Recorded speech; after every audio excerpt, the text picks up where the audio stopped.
You are listening to the Critical Mass Radio Show, Orange County's business talk show, focused on exploring topics of interest to CEOs who are leading middle market companies.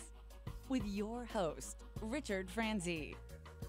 And welcome to this edition of Critical Mass Radio Show. I am your host, Richard Franzi. Having a compelling content or that one eye-catching line is crucial for business leaders to get the attention of the consumers.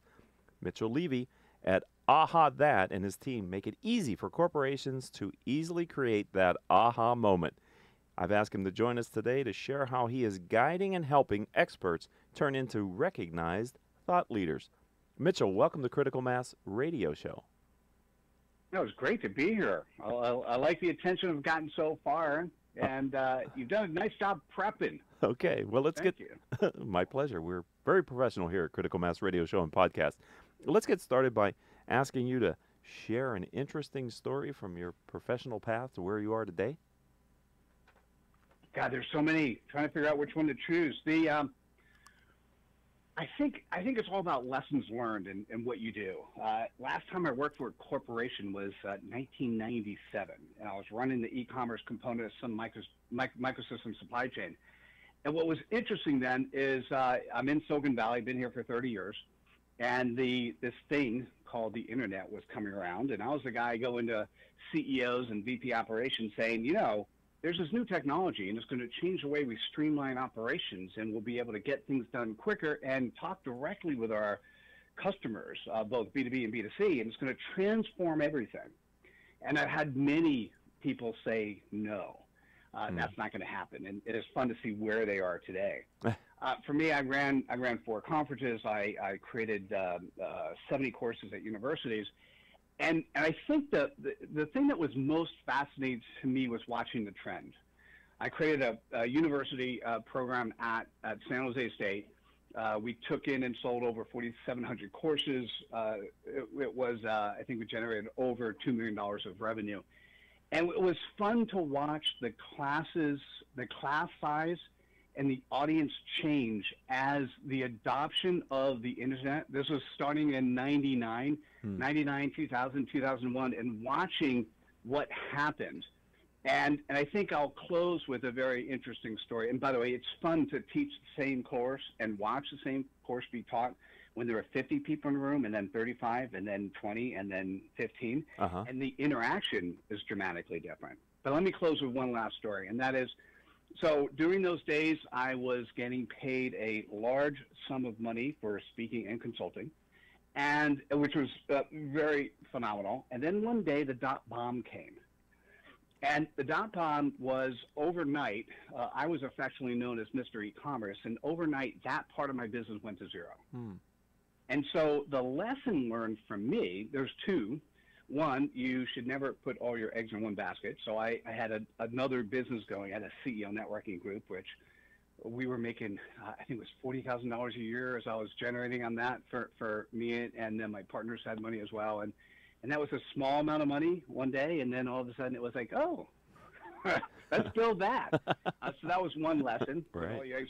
Don't put all your eggs in one basket. The other lesson, and this was really valuable, what I realized, it wasn't me. I mean, if I was $5,000 a day consulting one day and zero on that topic the next day, and I didn't do anything different. And it was simply the market changed. And so the understanding that the market can transform, in this case, almost literally overnight, is an important element for anyone to be thinking about in terms of what you're doing, both in your business and personal life. Yeah, I think for many business owners and entrepreneurs that are listening to the radio show here, either live on octalkradio.net or maybe as a podcast on iTunes or iHeartRadio, Stitcher, that might have happened for them if they were in business during the Great Recession, when all of a sudden one day business was a certain way, and then it seems like overnight the demand for almost all different kind of services, except maybe bankruptcy attorneys and refinancing and people like that, went away. So that's a good experience, Mitchell, that I think we can identify with. So let's turn our attention away from you to the firm that you're now leading. And so tell me a little bit about the firm and why customers choose to do business with you. You know, what's your unique differentiator? What's your secret sauce? Talk to us a little bit about that. So the the platform of the firm is AHaThat, AHaThat.com. And as it turns out, since the arrival of the Bible, or let's say the Gutenberg press, a book has been the tool that people have used to truly demonstrate expertise. And so I have 4 different publishing companies in addition to AHaThat. We've been publishing since 2005. We've created over 800 books. I've seen authors who have taken hundreds of hours to write their book and then spend 1 minute marketing it. I've seen authors who, I know, and I've seen authors who have created a book and they don't mind telling people, but they don't know what the word social media is, and they don't have a LinkedIn profile or a Twitter handle. And so it's kind of frustrating to me to see people spend all their time and energy creating an asset called a book, but then not using it effectively. And to me, using it effectively is the most important thing one can do with a book, is understand that that book is written with the primary purpose of you gaining credibility in the eyes of your prospect so they want to talk to you and hopefully either buy your product or service. And so what my firm is all about, what AHaThat is all about, is I finally have figured out how to decrease the time it takes for somebody to write a book. And so we now have had 300 authors write their books in 8 hours or less. And that's normally the aha moment. It's like, wow, really? So either I don't believe you, yes, or, oh my God, what does that really mean? And so just so you know, the benefit of an AHA book, we've redefined it. An AHA book by itself is comprised of 140 7-second sound bites, 140 AHA messages, or you could think of it as 140 quotes. And all you need on social media to capture somebody's attention is one good, compelling quote. Uh-huh. And so if you got 140 of them, you have quite a few opportunities to do that. And when we do turn an AHA book into a paperback, Kindle, hardcover, or PDF, we actually can include more content. But the AHA book itself is a book that can be easily shared on social media. And so why people come to us is to be able to quickly become an author, whether they write it themselves or we write it for them. And then as they're authoring an AHA book, they're also generating 1 to 2 quarters of social media content. So it gives them the chance to not only share content themselves, but encourage their fan base to share their content as well and to grow their fan base, because, by definition, if you're writing things in short prose, because this is my favorite AHA message, by the way. Okay. We live in a 7-second soundbite economy. Make it count. Okay. So if you're writing in 7-second sound bites and somebody sees it, they're like, oh, yes, I agree. And then, of course, the next step is who wrote that and why. So we're talking with Mitchell Levy, and he is the AHA guy, and we're talking about AHaThat and sort of one of the elements of their business, which is to help authors become published authors. And it sounds like to me, hold me true here, that you have a system, that you have a formula that the AHA book takes, and what the individual author brings is their specific focus on a niche or on a area of interest or the content around the AHA moments that can be included in the book. Is that correct? I'm holding you. Can I say more than yes? Yeah. So yes and. So the answer is yes. Okay. The formula is very simple. For those that are interested, you can go to AHaThat.com/author, and we have a 3-step authoring process. And if you don't mind, I'll just tell you about the steps. Will be pretty quick to go through. Step number 1 is a Word document. It's got 4 questions. What's your name? What's your bio? What's the title of the book? What's a 1-paragraph summary? But question number 1 is the most important, so we made it question number 1. I'll tell you how it reads, and then I'll tell you what it means. Okay. It reads, who is the reader, and what are their expectations from the book? Let me tell you what it really says. Who is your prospect, and what is their pain point? Okay. Because it's very simple. If you write a book that talks about who you're selling to, who your customers are, who your prospects are, what problem do you solve, then what happens is when they are interested in solving that problem, they'll either hear about you word of mouth, or they'll go into Google and they'll say, who can solve my problem on this? And guess what? If you've written a book with that title on it and your content is there and you've shared lots of your content on social media, Guess whose name pops up when they type in that Google search? On the It's first yours. on the first page. So, my engineer is telling me that it's time for us to take our first and only stop here on Critical Mass Radio Show and Podcast. So we're going to do that for the loyal listeners who are listening to us either live or as a podcast. You know that we're back in like 30 seconds, so you don't need to go anywhere. You just need to hang tight. I would like to have you, Mitchell, talk about your experience working with business executives, business owners, and CEOs on how this process has helped them either with their personal brand or with the business that they are leading. So can we do that when we come back after the break? Oh, that sounds like a great question. All right, ladies and gentlemen, don't go anywhere. We'll be back with Mitchell Levy after this word from me. If you are an Orange County business executive, this message is for you. Do you ever feel isolated with no place to turn for advice or feedback? Who holds you accountable to your commitments in your company? Where do you find the right resources to help you and your company grow? If you have these questions, then Critical Mass for Business might be the answer for you. Critical Mass for Business is committed to helping you make better decisions. These are groups of peers running businesses just like you, providing a great sounding board to test ideas and concepts, review plan and goals, and present issues and opportunities for discussion. The result is improved strategy, accountability, people, and execution skills. If you are interested in learning more, go to www.criticalmassforbusiness.com and learn more about our executive peer group.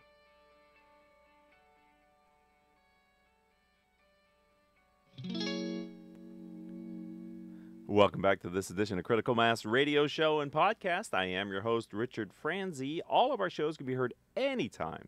Let me be clear. Anytime on iTunes, iHeartRadio, Stitcher, Spreaker.com, several hundred other guest websites whose CEOs have put the interview that I had with their guest on our program.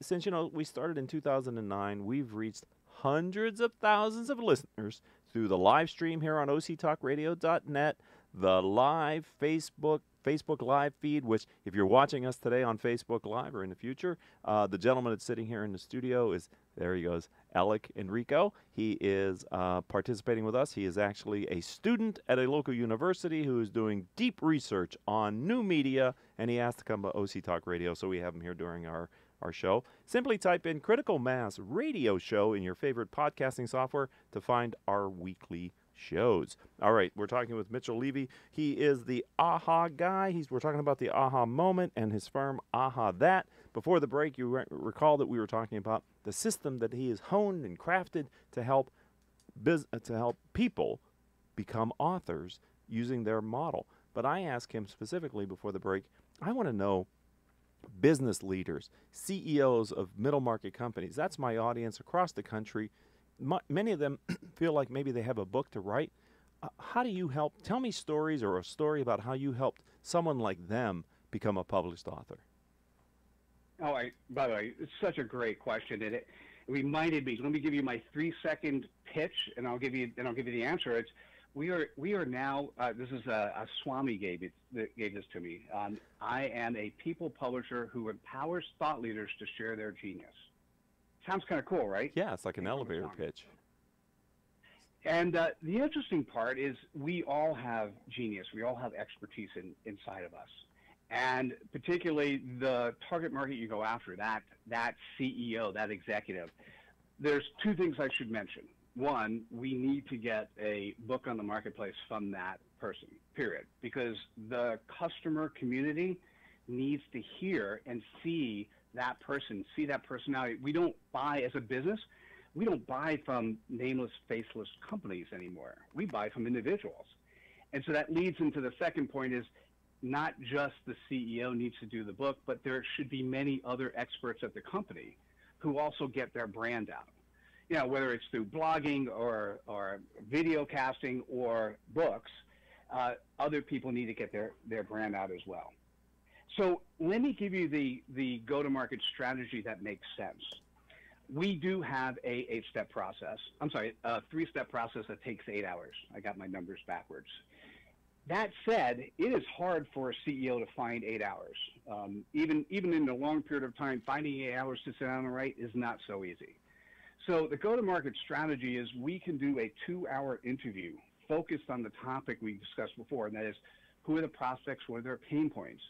And during that interval, we will pull out the genius from inside that person's brain. We will then ghostwrite the AHA books. So we will deliver back a spreadsheet with 140 AHA messages, which are then, it is so much easier to look at content and decide you want to clean it up or fix it.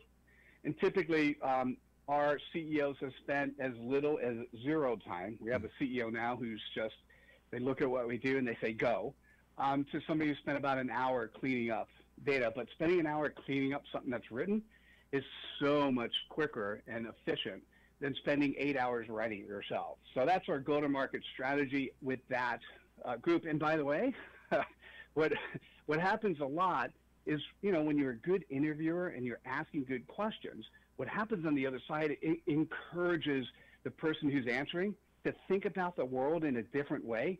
And oftentimes it may evoke a new strategy or a new approach to doing business because they haven't thought about a single perspective or a particular approach or tying the threads together. So we're talking. Was that what you're looking for? Yeah, and I'm going to follow up if I can. We're with Mitchell Levy. He is the AHA guy. I took a note as you were talking, and I wanted to get your experience on this for the people that are listening. What is your experience with employees of a company who do write the book, create their own personal brand that that kind of can be aligned with the company? You suggested people doing that, so I assume you believe that's a good strategy, but I wanted you to maybe take a minute to explain that, because I'm not sure everybody in the audience would, when they hear it the first time, would say, well, I don't know that I want my people doing that necessarily. What's your experience with that, Mitchell? No, by the way, thanks for bringing it up. It's such an important point. So in the industrial age, in the world in which we do business today is really a direct outcome of industrial age philosophy and approach. And there's still many remnants around that, including the particular concept that we as CEOs of companies own our employees. We don't. People work with us, and as we move forward in the newer generation and the millennials and the thought process there, as we move forward, people who work at your companies are going to work there because they want to work there. They like working there. There's value for them both on a professional level and a personal level. And how you can encourage value on the personal level is to encourage your employees to actually increase and build their brand while they're working with you. You are still the sponsor of them financially.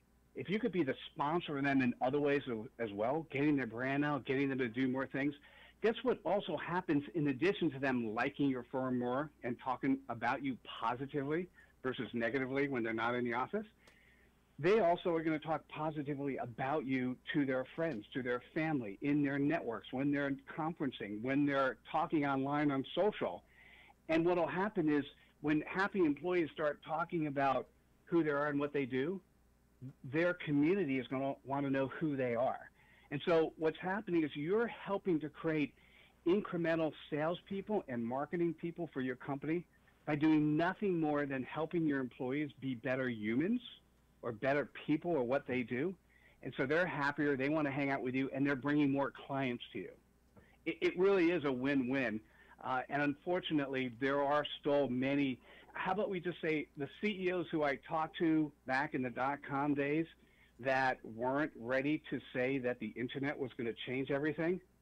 The CEOs today that don't want their employees to have their own brands and build their own approach sound very similar to those that I talked to back then. Got it. We're talking with Mitchell Levy, and we're talking about all things kind of AHA here on this edition of Critical Mass Radio Show and Podcast. So can you support an author who, let's say, comes to you and writes an AHA book and then says, hey, you know what, Mitchell, I have another book that is, kind of different and maybe the process doesn't work for that. Are you able to support them if they have a different appetite for a type of book they want to write? Oh, sure. We have, by the way, we didn't talk ahead of time, so you didn't know. The answer is yes. I've got 4 other publishing companies. And so here's for me, the most important part in doing business is that you're actually trusting who I am and what our company does. And trust is generated by both being vulnerable, showing integrity, and showing authenticity.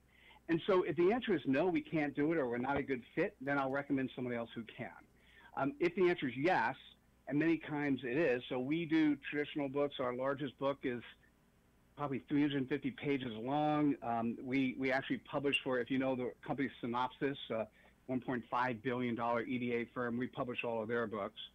We also have a book series called 42 Rules. That's at 42rules.com, whose books are comprised of 42 500-word articles. So if somebody's been blogging for a year, their content is mostly available. So the answer to the question is yes, we can publish other books. What it comes down to is, and I always ask this question, why are you writing the book? What's its purpose? And if we can support with our infrastructure in a way that will generate positive results for the client, the answer is yeah, we'd be happy to. And like I said before, if it makes sense to go somewhere else, I'll point in that direction as too. So one good example is probably a potential prospect for you. We did 5 books with him, got approached by the Wiley Company. And so when he came to me and said, hey, Mitchell, Wiley wants to do a book, but they want to use a lot of the content from the book we had in the past. Can you sign a release? My answer was, yeah, of course, quickly. Because the thing is, if his brand grows, his previous books will grow. And as we do more AHA books together, which is, by the way, an AHA book is a nice complement to any traditional book. As we do more AHA books together, that'll just have more reach. Got it. So the answer is, yeah, it's important for me. It's important for all of my authors to be happy. And sometimes people don't like, if you have a structured format, some people want to do more than just that. So I have about a minute left with you, and I have 2 questions. The last question will be how people find you online. But before we get there, I'm sure there are people listening to us today live or in the future on a podcast who are excited about the idea of writing a book, and you've shown them how straightforward and easy it might be for them. But like I do, people go back after they listen to this to their regular world, and even though they were compelled to do it at the moment, the moment might have passed. Do you have any magic words that you could use here on the podcast radio show that might get those people to actually take action and write their first book? Simple. Life is about time and money. If you can't find 8 hours in a 9-month period or a 6-month period or a 1-month period or a weekend to write your book, then spend the money. We'll get you on the phone for 2 hours, and we will then write the book for you. Time or money, and you should have a book because it is the tool. It's like putting PhD behind your name. It is the tool that shows that you're an expert at what you do. It will, by itself, open up many, many doors for you. And if someone wants to learn more about you, the AHA guy, or your firm, how do they find you online, Mitchell? So go to AHaThat.com. If you go to AHaThat.com/author, follow the 3-step process. And if you partially write your book or you have questions, send an email to the email address that's there and just say you heard me on Critical Mass, and I'm happy to respond. My team will make sure I hear that and respond. Or Google Mitchell Levy and connect to me on LinkedIn, Facebook, Twitter, Instagram, Snap. I'm pretty active on social. I would assume so. Hey, this has been fun. I have enjoyed talking to you as an entrepreneur, and I believe wholeheartedly in what you're doing for business leaders, helping them get their first book published and follow-on books. So thanks for being a friend of the program, and welcome to the Critical Mass business community here in Southern California. I'm excited to be here. Thanks for having me. I appreciate it. Have a good day. Questions. All right. I'd like to thank our engineer for today, none other than Paul Roberts. Our producers are Joan Park, Crystal Nunley, and Haley Stern. If you'd like to connect with me on Twitter, I am CEO Peer Groups. LinkedIn and YouTube, I'm Richard Franzi, Franzi. And my website is simple, criticalmass4, business.com. Until the next show, I hope all of your business decisions will move your company in a positive direction. You have been listening to Critical Mass Radio Show Business Talk Show, focused on exploring topics of interest to CEOs who are leading middle market companies. With your host, Richard Franzi.